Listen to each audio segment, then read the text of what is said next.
नमस्कार, मैं डॉक्टर अनिल कुमार, सेवानिवृत्त अपर आयुक्त सहकारिता। आज का जो विषय है हमारा ऑर्डर राइटिंग। ऑर्डर राइटिंग से तात्पर्य जुडिशियल ऑर्डर राइटिंग से है।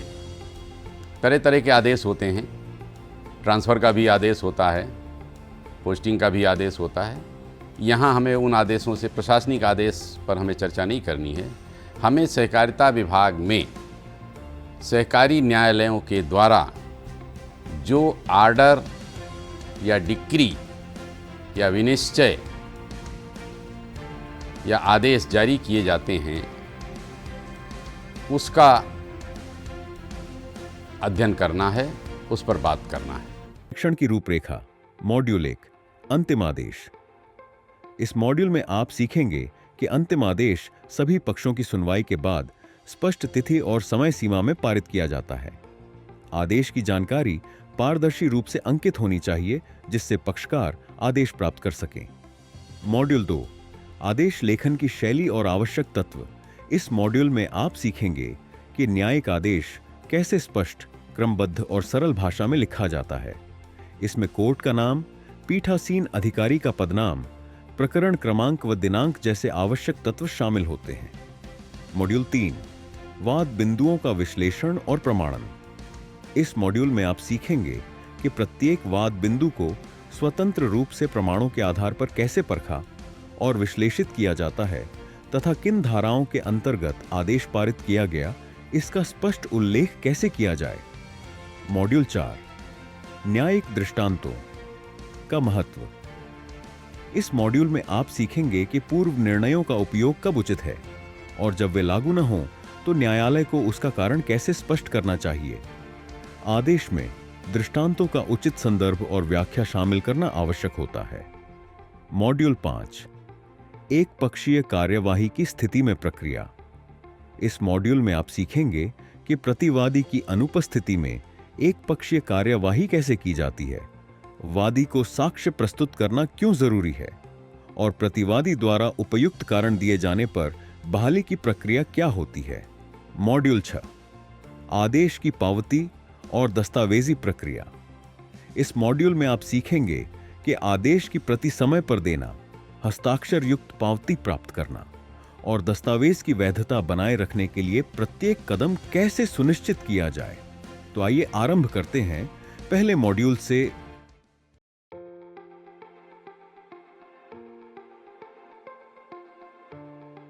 पूरी जुडिशियल प्रोसीडिंग्स पूरी करने के उपरांत, अर्थात आपके पास दावा आया, आपने पक्षकारों को नोटिस दी, नोटिस के बाद पक्षकारों की उपस्थिति हुई,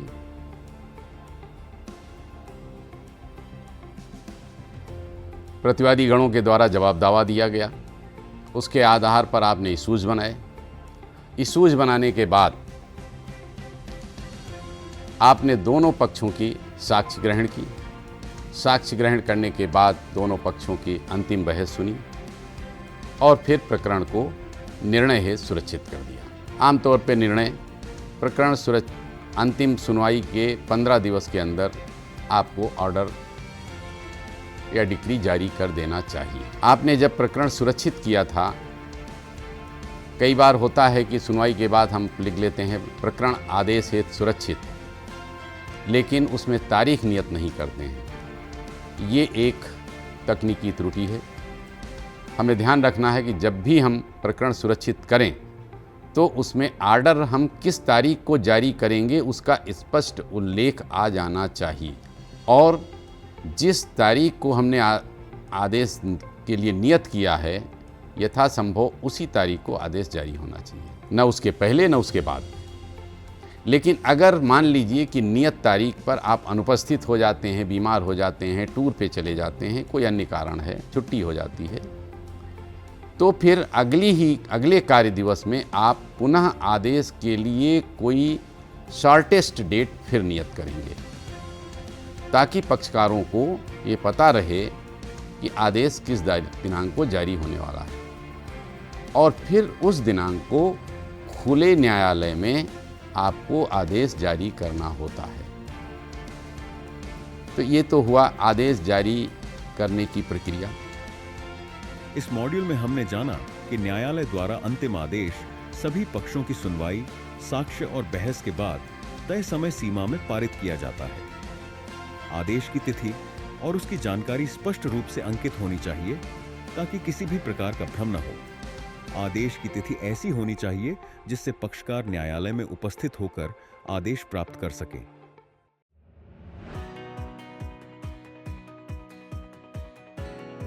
आदेश कैसे लिखा जाए, ये भी एक कला है।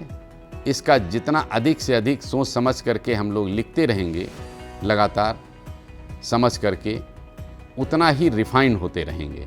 जुडिशियल ऑर्डर के बारे में कहा जाता है कि यह सेल्फ स्पीकिंग ऑर्डर होना चाहिए। आप पढ़ते चले जाएं और सब कुछ स्पष्ट होता चला जाए, किसी तरह की का कोई भ्रम न रहे, कोई विसंगति प्रतीत न हो। पढ़ने के बाद ये न लगे कि जरा इसको दोबारा पढ़ो कि न्यायालय आदेश क्या कहना चाह रहा है। बिल्कुल क्रिस्टल क्लियर आदेश जारी करना है। सहकारिता विभाग में जो आदेश लिखे जाते हैं, ये दूसरे सिविल कोर्ट के जो प्रकरण में जो ऑर्डर लिखे जाते हैं, इनमें कोई विशेष भिन्नता नहीं है। बिल्कुल उसी प्रकार से लगभग आदेश या डिक्री जारी लिखा जाना चाहिए। न्यायालय का नाम लिखेंगे। उदाहरण के लिए जैसे मैं कहूँ कि न्यायालय रजिस्ट्रार का न्यायालय है, तो लिखेंगे न्यायालय पंजीयक सहकारी संस्थाएं मध्य प्रदेश भोपाल। और उस पद पर कौन है पीठासीन अधिकारी या किसके द्वारा जारी किया जा रहा है। मान लीजिए वहाँ पर प्रकरण में निर्णय करने के लिए रजिस्ट्रार ने जेआर को अधिकृत कर दिया, तो न्यायालय तो रजिस्ट्रार का ही रहेगा, लेकिन जेआर सुनवाई की है तो आदेश जेआर करेंगे, और जेआर द्वारा किया गया वो आदेश रजिस्ट्रार का ही आदेश माना जाएगा। तो मुख्यालय में या भोपाल में कई जेआर हैं, तो आपको न्यायालय का नाम लिखने के बाद नीचे ब्रैकेट में ये लिखना पड़ेगा समक्ष श्री ABCD जो नाम है वो लिखेंगे और फिर उनका पद नाम लिखेंगे। मान लीजिए मेरा ही नाम लिखना होता तो मैं सबसे पहले ऊपर लिखता न्यायालय रजिस्ट्रार सहकारी संस्थाएं मध्य प्रदेश भोपाल, फिर भी ब्रैकेट में नीचे लिखते समक्ष डॉक्टर अनिल कुमार, अपर आयुक्त या अपर पंजीयक सहकारिता मध्य प्रदेश भोपाल, ताकि ये हो कि किस अधिकारी के द्वारा ये आदेश जारी किया जा रहा है। अब एक चीज़ ये भी समझ लें, पुराने लोग तो जानते हैं कि न्यायालय आदेश जारी करने में हमें अपने पद नाम में पंजीयक शब्द का ही उपयोग करना चाहिए। अपर पंजीयक, अपर आयुक्त तो प्रशासनिक नाम हो गया, लेकिन जब हम न्यायालयीन कार्य करेंगे तो अपर पंजीयक, उप पंजीयक, संयुक्त पंजीयक या सहायक पंजीयक, वहाँ हमें पंजीयक शब्द का ही उपयोग करना है। अब समक्ष लिखने के बाद फिर वादी गणों का नाम, विरुद्ध लिख करके प्रतिवादी गणों का नाम पूरा लिखा जाएगा, और फिर नीचे आएंगे तो बीचों बीच सेंटर में वादी गणों की ओर से किस अधिवक्ता के द्वारा पैरवी की गई है उसका भी नाम लिखेंगे कि वादी की ओर से फला फला एडवोकेट और प्रतिवादी की ओर से फला फला एडवोकेट। यदि ज़्यादा हैं तो ज़्यादा लिखना पड़ेगा कि प्रतिवादी क्रमांक 1 की ओर से ये अधिवक्ता, 2 की ओर से फला अधिवक्ता, 3 की ओर से फला अधिवक्ता। इसी तरह वादी अगर 1 से ज़्यादा हैं तो उनके भी सभी अधिवक्ताओं का नाम लिखा जाना चाहिए। और उसके बाद फिर आदेश प्रारंभिक थोड़ा सा बोल्ड लेटर में लिखते हैं कि आदेश ये किस धारा के अंतर्गत किया गया है। अगर धारा 64 का है तो लिखेंगे आदेश अंतर्गत धारा 64 मध्य प्रदेश सहकारी सोसाइटी अधिनियम 1960। अगर सेवा विवाद है तो लिखेंगे आदेश अंतर्गत धारा 55(2) मध्य प्रदेश सहकारी सोसाइटी अधिनियम 1960। ये भी लिखा जाना चाहिए। और उसके बाद फिर हम कंडिकावार पूरा आदेश कंडिका 1, कंडिका 2, कंडिका 3, 4, 5, 6 छोटे छोटे पैराग्राफ में पूरा आदेश लिखेंगे। अब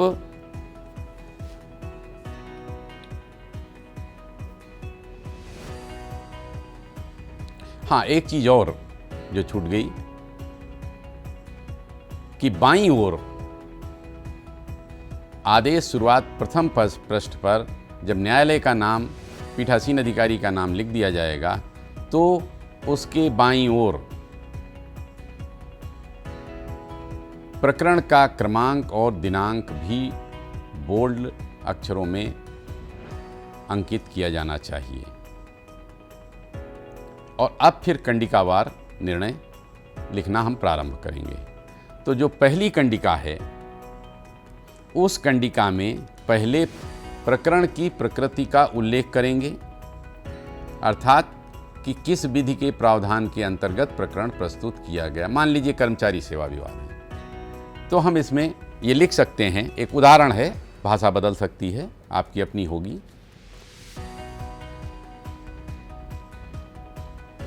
पहले तो वादी और प्रतिवादी गणों का संक्षिप्त विवरण दे दें कि यह प्रकरण, उदाहरण के रूप में मैं नाम कर दें कि श्री श्यामलाल, मुख्य कार्यपालन अधिकारी, जिला सहकारी केंद्रीय बैंक मर्यादित, जिसे कि प्रकरण के आगे के आगामी पदों में वादी के नाम से संबोधित किया जाएगा या किया गया है, के द्वारा जिला सहकारी केंद्रीय बैंक मर्यादित भोपाल के विरुद्ध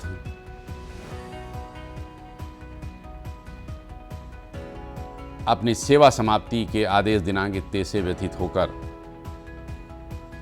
इस न्यायालय के समक्ष प्रस्तुत किया, धारा 55(2) के अंतर्गत प्रस्तुत किया गया है। ये एक संक्षेप में, अगर ज़्यादा प्रतिवादी गण है तो उनका भी उल्लेख आएगा, एक संक्षिप्त में लिखे कि इसके द्वारा इनके विरुद्ध प्रस्तुत किया गया है। अब जो इसके बाद ये कंडिका हो गई, ये 3-4 लाइन की 5 लाइन का संक्षिप्त हो गया कि आखिर प्रकरण है क्या।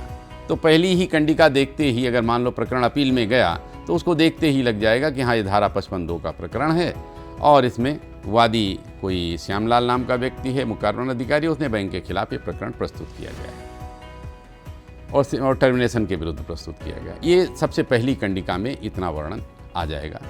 अब इसके बाद जब दूसरी कंडिका होगी, उसमें वादी ने अपने विवाद में जो चीज़ें कही हैं उससे संबंधित संक्षिप्त विवरण अंकित किया जाएगा कि पूरी बात वो क्या कहना चाहता है। अब अगर प्रकरण जटिल है तो हो सकता है कि आपकी ये दूसरी कंडिका, तीसरी 1-2-3 कंडिकाएं इसमें बन जाएं, और अन्यथा छोटा है तो एक ही कंडिका में ये आ जाएगा कि उसके द्वारा क्या कहा गया है अपने प्रकरण के समर्थन में। इसके बाद अगली जो कंडिका आएगी उसमें आप उल्लेख करेंगे कि उभय पक्षों को आपने सूचना पत्र जारी किया था और फिर वादी की ओर से फलां उपस्थित हुए थे, प्रतिवादी की ओर से फलां उपस्थित हुए थे या फिर उनके अधिवक्ता उपस्थित हुए थे। संक्षेप में इसका भी विवरण आएगा। और उसके बाद अगली कंडिका में फिर ये आए, हाँ, यहाँ ये उल्लेखनीय है कि अगर आपने नोटिस भेजी और नोटिस भेजने के बाद मान लीजिए प्रतिवादी नहीं आया, लगातार सूचना देने के बाद कई तारीखों पर, तो आपने उसके विरुद्ध एक पक्षी कार्रवाई कर दी होगी, तो यहाँ वर्णन आप यहाँ आदेश में उल्लेख करेंगे कि चूँकि बार बार सूचना पत्र देने के बाद, तारीख नियत करने के बाद भी प्रतिवादी उपस्थित नहीं हुआ, इसलिए उसके विरुद्ध एक पक्षी कार्रवाई दिनांक इतने को संस्थित की गई थी। इसका उल्लेख संक्षेप में जरूर लिखें।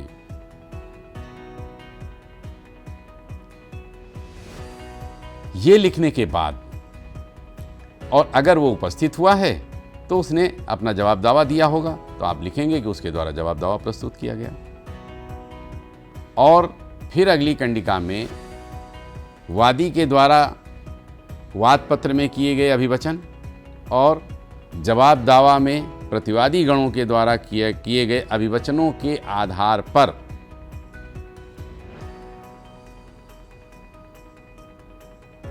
कौन कौन से विवाद के बिंदु थे और जिन विवाद के बिंदुओं पर आपने वाद पदों की रचना की थी, उन वाद पदों का विवरण आएगा कि आपने दावे और जवाब दावे के आधार पर निम्नलिखित वाद पद बनाए हैं।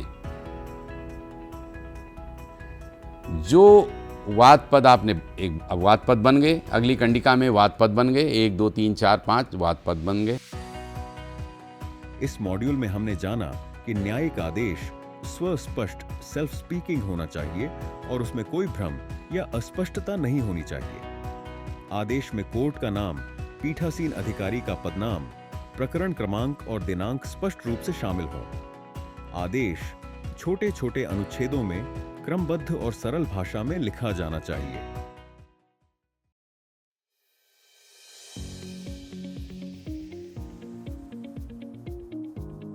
जब वाद पद बन गए, उसके बाद में अगली कंडिका फिर ले लीजिए। उसमें वादी साक्षी के द्वारा, वादी साक्षी आएगा, पहले अपना मुख्य परीक्षण करता है, प्रस्तुत करता है, फिर उसका कूट परीक्षण होता है। तो वादी साक्षी ने अपने मुख्य परीक्षण में मुख्य बातें क्या कहीं और कूट परीक्षण में क्या वो स्थिर रहा है या कूट परीक्षण में बदल गया, तो उसका संक्षिप्त विवरण आ जाए। और उसके बाद इसी प्रकार अगली कंडिका में प्रतिवादी साक्षी एक है तो एक और कई है तो कई, फिर सबका लिखना पड़ेगा कि प्रतिवादी साक्षी क्रमांक 1 ने अपने मुख्य परीक्षण में क्या कहा, कूट परीक्षण में क्या कहा, या प्रतिवादी साक्षी क्रमांक 2 ने अपने कूट परीक्षण में क्या कहा और अपने मुख्य परीक्षण में क्या कहा। जब इन दोनों के द्वारा अपने अपने बात हो जाए कि इन्होंने अपने परीक्षण में ये कहा, अब आपको आगे जो है प्रकरण वाद बिंदुवार विवेचना एवं निष्कर्ष लिखना पड़ेगा। तो अगर आपने 4-5 वाद बिंदु बनाए हैं तो वाद बिंदु क्रमांक 1 लिखेंगे और फिर उस वाद बिंदु क्रमांक 1 के बाद इसके संबंध में वादी के द्वारा क्या साक्ष्य प्रस्तुत किया गया है और प्रतिवादी के द्वारा क्या साक्ष्य प्रस्तुत किया गया है। यहाँ ये भी डिटेल आएगा कि इस वाद बिंदु को प्रमाणित करने का भार, बर्डन ऑफ प्रूफ किस पर था और जिस पर था क्या वो अपने साक्ष्य से, दस्तावेजी साक्ष्य से या गवाह के साक्ष्य से अपने प्रकरण को प्रमाणित करने में सफल हो सका है अथवा नहीं। यदि वो अपने कथनों को प्रमाणित करने में सफल हो गया, दस्तावेजी साक्ष्यों से सफल हो गया है, तो यहाँ आपको लिखना पड़ेगा कि दस्तावेजी साक्ष्यों से और उन गवाहों से वादी ने इस वाद प्रश्न को प्रमाणित कर दिया है, अर्थात उसके पक्ष में इस वाद पद का निराकरण किया जाता है। यह एक वाद पद का निराकरण हुआ। इसी प्रकार अन्य वाद पदों के बारे में भी साक्ष्यों के आधार पर वाद पदवार विवेचना करनी पड़ेगी विस्तार से। ये विस्तार से जो विवेचना की जाएगी और हर एक में निष्कर्ष निकाला जाएगा कि वह वाद पद वादी के पक्ष में गया है या प्रतिवादी के पक्ष में गया है। अब ऐसा हो सकता है कि अगर मान लीजिए 10 वाद पद बनाए हैं, इसमें से कुछ पद वादी के पक्ष में प्रमाणित पाए गए, कुछ प्रमाणित नहीं पाए गए, या ऐसा भी हो सकता है कि सभी वाद पद जो हैं प्रमाणित हो गए हों। तो अंत में जब आपने तर्क भी सुन लिए, प्रिसाइडिंग ऑफिसर की तरफ की हैसियत से यह निष्कर्ष अंकित करना पड़ेगा कि इसमें से कौन कौन सी चीज़ें प्रमाणित हुई हैं। वादी के द्वारा जो अपने दावे में बातें कही गई थीं उसमें क्या क्या प्रमाणित हुआ है और क्या क्या प्रमाणित नहीं हुआ है, और जो प्रमाणित हुआ है उसके आधार पर आपको डिक्री या आदेश जारी किया जाएगा वादी के पक्ष में। ऐसा भी हो सकता है कि वादी अपने दावे को पूर्णतः प्रमाणित करने में सफल हो गया हो या फिर आंशिक रूप से प्रमाणित करने में सफल हो गया हो या पूरी तरह से असफल हो गया हो। अगर असफल हो गया है तो विस्तार से कि इन आधारों पे वाद पदवार जो आपने विवेचना की है उसका वर्णन करते हुए कि वादी अपने वाद पदों को या अपने दावे को प्रमाणित करने में असमर्थ रहा है और उसका दावा अस्वीकार किया जाता है या निरस्त किया जाता है।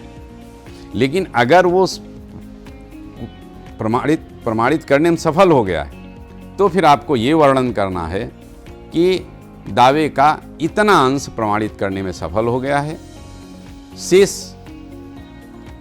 प्रमाणित नहीं कर सका, तो आप कहेंगे कि दावा जो है आंशिक रूप से प्रमाणित हुआ है और जितना प्रमाणित हुआ है उतने की डिक्री आपको अपने आदेश में देनी पड़ेगी कि हाँ, अंत में निष्कर्ष में या ऑर्डर में आप अंतिम पैराग्राफ में ये लिखेंगे कि वादी के द्वारा प्रस्तुत साक्ष्य इतने इतने के आधार पर वाद बिंदु क्रमांक ये प्रमाणित पाए जाते हैं। अतः प्रतिवादी को आदेशित किया जाता है कि वादी को निम्नलिखित सहायता जो भी उसने मांगी है अगर विसम्मत है दी जा सकती है तो उसे देने के लिए आदेशित करें और कितने दिन में देने के लिए आदेशित करें वो भी विवेकपूर्ण समय दे दिया जाए। 30 दिवस में, 60 दिवस में, 40 दिवस में वो प्रतिवादी को आप आदेशित कर दें। और प्रकरण में जब अंतिम कंडिका आप लिखेंगे वहाँ पर आपको इस धारा के अधिकार रजिस्ट्रार ने प्रदत्त किए हैं एक अधिसूचना के माध्यम से। वो अधिसूचना आपके सहकारी अधिनियम में दी गई। हर अधिकारी को, एआर को, डीआर को, जेआर को रजिस्ट्रार ने अपने अधिकार उस अधिसूचना के माध्यम से संबंधित धाराओं के अधिकार दिए हैं। तो आपको लिखना पड़ेगा कि मैं डॉक्टर अनिल कुमार अधिसूचना मध्य प्रदेश शासन की या पंजीयक के द्वारा जारी अधिसूचना क्रमांक इतने इतने के अनुसार मध्य प्रदेश सहकारी सोसाइटी अधिनियम 1960 की धारा 55(2) की प्रदत्त शक्तियों का उपयोग करते हुए प्रकरण में निम्नानुसार आदेश या डिक्री पारित करता हूं। ये पूरी लाइन अंतिम पैराग्राफ में ये चीज़ें लिखेंगे। इसको लिखने के बाद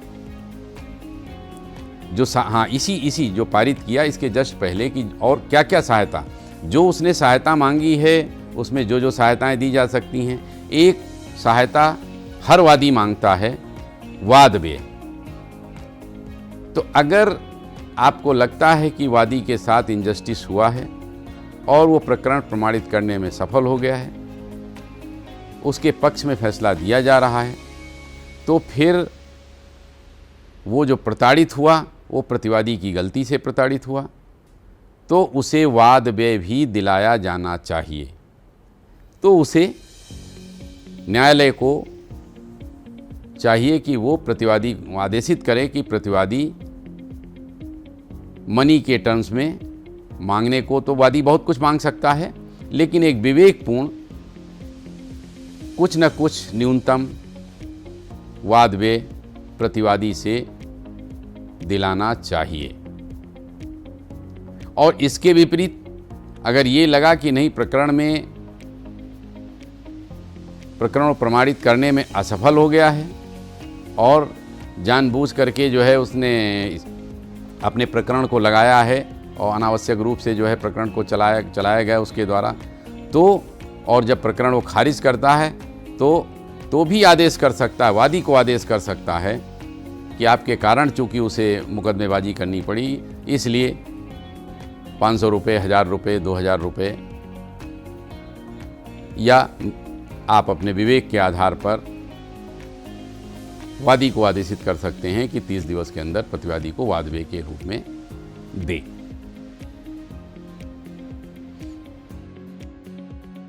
इस मॉड्यूल में हमने जाना कि हर वाद बिंदु को उसके अनुरूप साक्ष्यों के आधार पर पृथक रूप से जांचा और विश्लेषित किया जाता है। निर्णय में यह स्पष्ट होना चाहिए कि कौन से साक्ष्य वाद बिंदु को प्रमाणित करते हैं या नहीं। अंत में आदेश किन धाराओं के अंतर्गत पारित किया गया, इसका उल्लेख अनिवार्य होता है।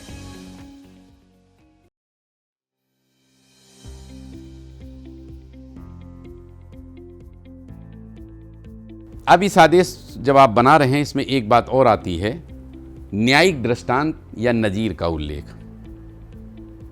अक्सर अच्छे अधिवक्ता जो हैं वो अपने अपने प्रकरण के समर्थन में या अपने तर्कों के समर्थन में माननीय उच्च न्यायालय या सर्वोच्च न्यायालय द्वारा समान प्रकृति के प्रकरणों में समय समय पर जो आदेश या निर्णय पारित किए गए हैं उनकी नजीर आपके सामने प्रस्तुत कर देते हैं, जिसको न्यायिक दृष्टांत या नजीर कहा जाता है। अब जब हम आदेश लिखते हैं तो उन न्यायिक दृष्टांतों को, उस नजीर को ओवरलुक हमें नहीं करना चाहिए। अगर उन्होंने वादी ने 4 न्यायिक दृष्टांत प्रस्तुत किए हैं, प्रतिवादी ने 4-5 प्रस्तुत किए गए हैं, इन सब का न्यायालयीन आदेश लिखने में आपको उल्लेख करना आवश्यक है।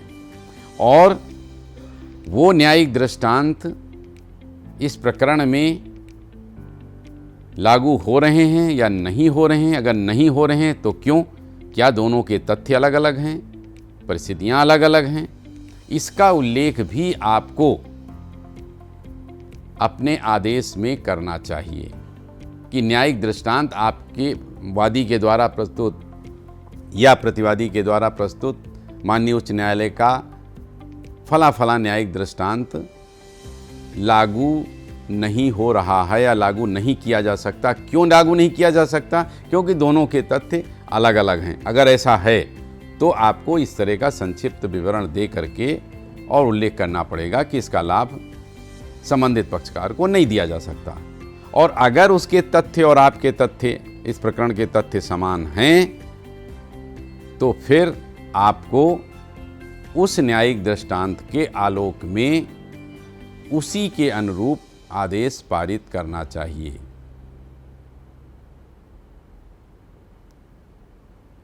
ये स्थिति है प्रकरण को न्यायिक दृष्टांत का जो उल्लेख उसमें करना और उसका विवेचन करना। इस मॉड्यूल में हमने जाना कि पूर्व न्यायिक निर्णय प्रेसिडेंट्स तब लागू होते हैं जब मामले और परिस्थितियां समान होती हैं। यदि पूर्व दृष्टांत लागू नहीं होता तो न्यायालय को उसका कारण स्पष्ट रूप से बताना होता है। आदेश में प्रस्तुत सभी दृष्टांतों का उल्लेख और न्यायालय की व्याख्या शामिल होना चाहिए।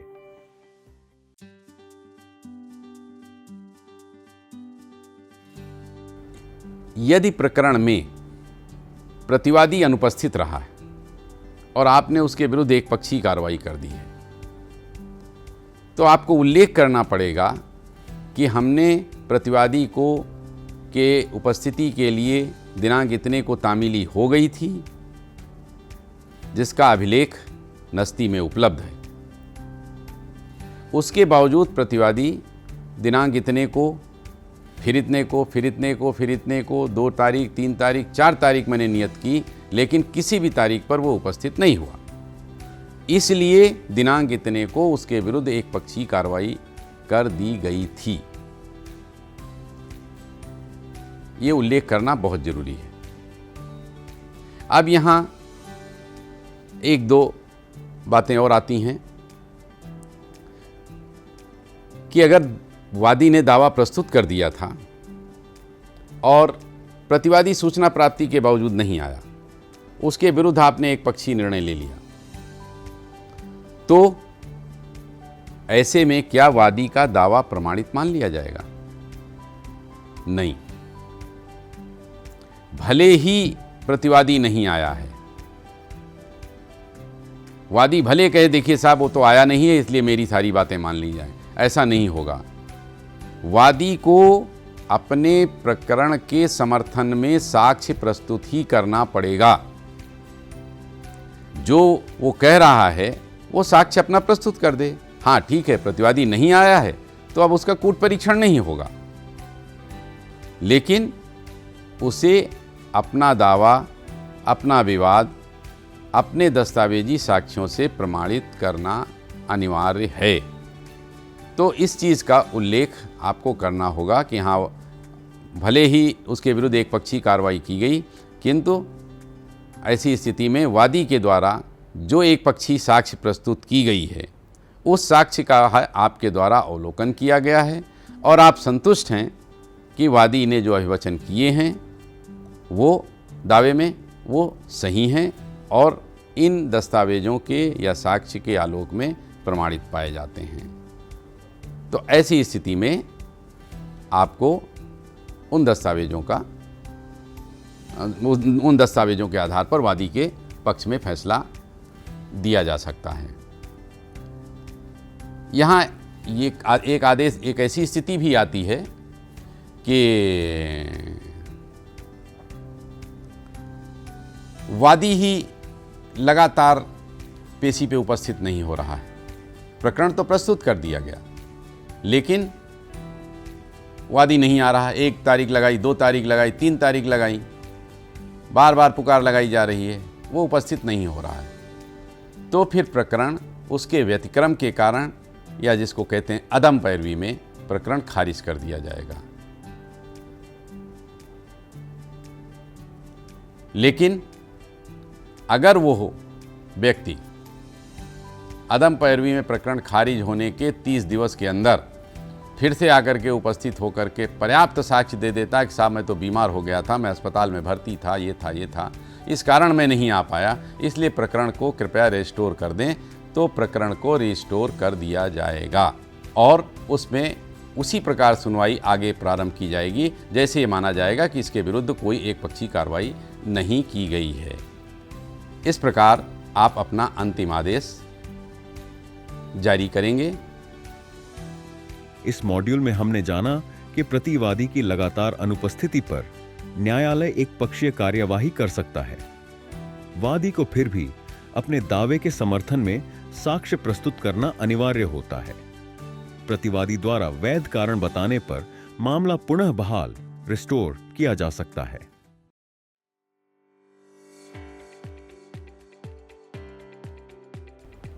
जो आदेश जारी किया गया है वो मैंने पहले भी बताया था कि उस आदेश की पावती उसी दिन उतनी कापियां बना लें, संबंधित पक्षकारों को दें और दे करके उसकी पावती जरूर ले लें। आदेश पत्रिका पर ही पावती के हस्ताक्षर लें, डेट डलवाएं और जो हस्ताक्षर कर रहा उसका नाम भी लिखवाएं, क्योंकि 2-4 साल बाद ये नहीं पता चलेगा कि हस्ताक्षर किसके हैं। इसलिए ब्रैकेट में उसका नाम जरूर लिखें, जिससे ये पता चले कि ये आदेश फलां व्यक्ति को दिया गया था। इस प्रकार संक्षेप में जुडिशियल ऑर्डर कैसे लिखे जाएंगे, इसका संक्षिप्त विवरण मैंने आपके सामने रखा है और आशा है कि ये जानकारी आपके लिए उपयोगी सिद्ध होगी। इस मॉड्यूल में हमने जाना कि आदेश की प्रति उसी दिन तैयार कर संबंधित पक्ष को दी जानी चाहिए। पावती पर हस्ताक्षर के साथ स्पष्ट नाम लिखा जाना आवश्यक है ताकि पहचान सुनिश्चित हो सके। यह प्रक्रिया दस्तावेज की वैधता और पारदर्शिता को बनाए रखने के लिए महत्वपूर्ण है।